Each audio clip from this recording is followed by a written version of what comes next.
Hi, this is Maggie Stiefvater, and I am back with yet another top 10 list.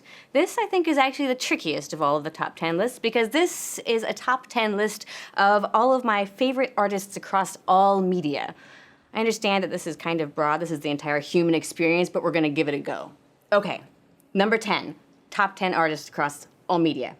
Johann Sebastian Bach.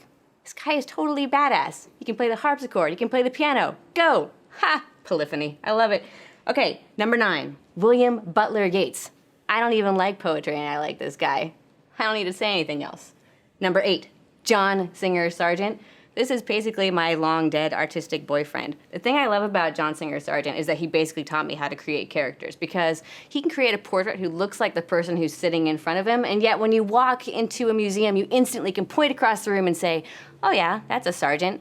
It's totally how I want to build my characters. I want to create a person that looks just like the person that I'm stealing, and yet when you read the page you go, oh yeah, that's a Maggie Stiefvater character. Where was I? I'm verklempt. Okay, number 7, John Williams Waterhouse. I realize that everyone right now has 3 names, and I think that's probably a requirement to be on this list. I just love his paintings. He does amazing kind of renditions of mythology, and I love mythology, and he loves mythology. We're meant to be. Number 6, Diana Wynne Jones. She is the author that made me into the author I am today.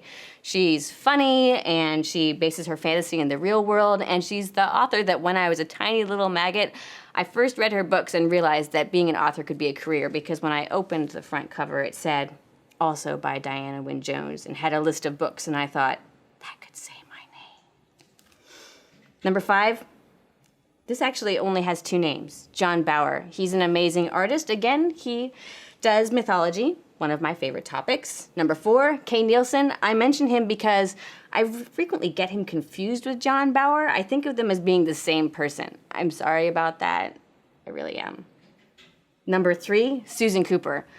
She's maybe not the best artist across all genres ever, but she inspired me hugely because she wrote about Welsh mythology set in the real world, and now I write about Welsh mythology set in the real world. Number 2, Emma Thompson. I just think she's amazing. I wish she would do all of my audiobooks and my answering machine and just sing to me at night. And number 1, my top 10 artists across all media, all time, the entire planet, The Shins.